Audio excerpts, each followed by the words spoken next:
Цивил медија. 27 септември 2019. Вест на денот. Ден на благодарности, Данке Дојчланд. Доцна синоќа германскиот Бундестаг со огромно мнозинство од 476 гласа за, 122 против и 16 воздржани пратеници ја потврдија одлуката на Германија. Северна Македонија ги исполнува условите да добие датум за почеток на преговорите со Европската Унија. Со оваа одлука, Германија на самитот на европските лидери во октомври ќе даде датум за почеток на преговори. Иако останува независноста од одлуката на Франција, Данска и Холандија, сепак македонскиот државен врв не ја пропушти можноста да изрази огромна благодарност до Германија. Данке Дојчланд, напиша председателот Стево Пендаровски на Твитер.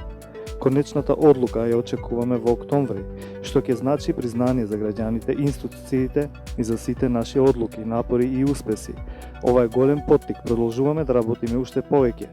Благодариме на сите пратеници во германскиот Бундестаг и на владиниот тим на канцеларката Ангела Меркел, напиша премиерот Зоран Заев од Њу Јорк, каде присуствува на Генералното собрание на Обединетите нации.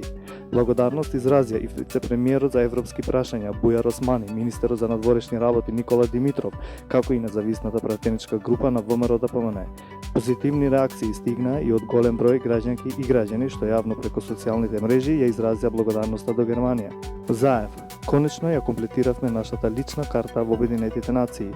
Покрај името Република Северна Македонија, за јазик стои македонски јазик, а за државјанство македонско _, граѓанин на Република Северна Македонија. Сега имаме исклучително добри односи со Грција и со тоа придонесовме да зајакне регионалната стабилност и да се поттикне развојот на Западен Балкан, порача премиерот Зоран Заев на македонски јазик во своето обраќање на пленарната сесија на 74-тото Генерално собрание на Обединетите нации во Њу Јорк.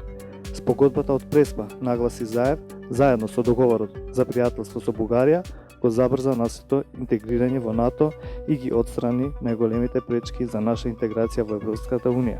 Шекеринска бара поголема агилност од Европската Унија во однос на поврзаноста во регионот. Министерката за одбрана Радмила Шекеринска, која учествуваше на форум посветен на поврзаноста во Европа и Евроазија, побара од Европската Унија да покаже поголема агилност и амбициозност. Министерката побара поголема агилност од европските структури во процесот на интеграција во Унијата со цел развој на железничката инфраструктура во регионот, бидејќи сите земји од регионот се борат со климатските промени и загадувањето на животната средина, соопшти од нејзиниот кабинет. Фреш вести. Кривичниот суд не се согласува со решението на Уставниот во врска со казните на адвокатите од 27 април.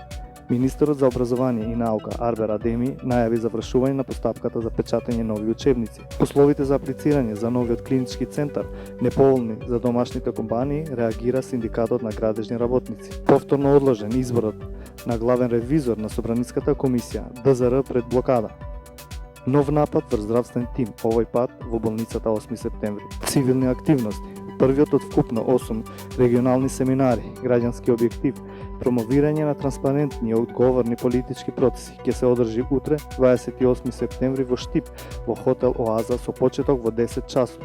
Семинарите се дел од проектот Граѓански објектив, промовирање на транспарентни и одговорни политички процеси, финансиран од National Endowment for Democracy, што Цивил го имплементира веќе 5-та година поред.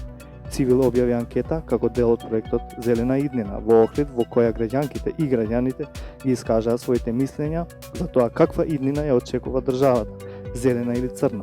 Дел од анкетираните очекуваат зелена иднина, задоволни од развојот на државата и просперитетот, а дел се крајно разочарени и не очекуваат ништо добро во иднина. Мисла, во денешната продукција на Цивил медија колумнисти се Џабир Дерала и Коста Стојменовски. За повеќе читајте на civilmedia.mk. Цивил медија.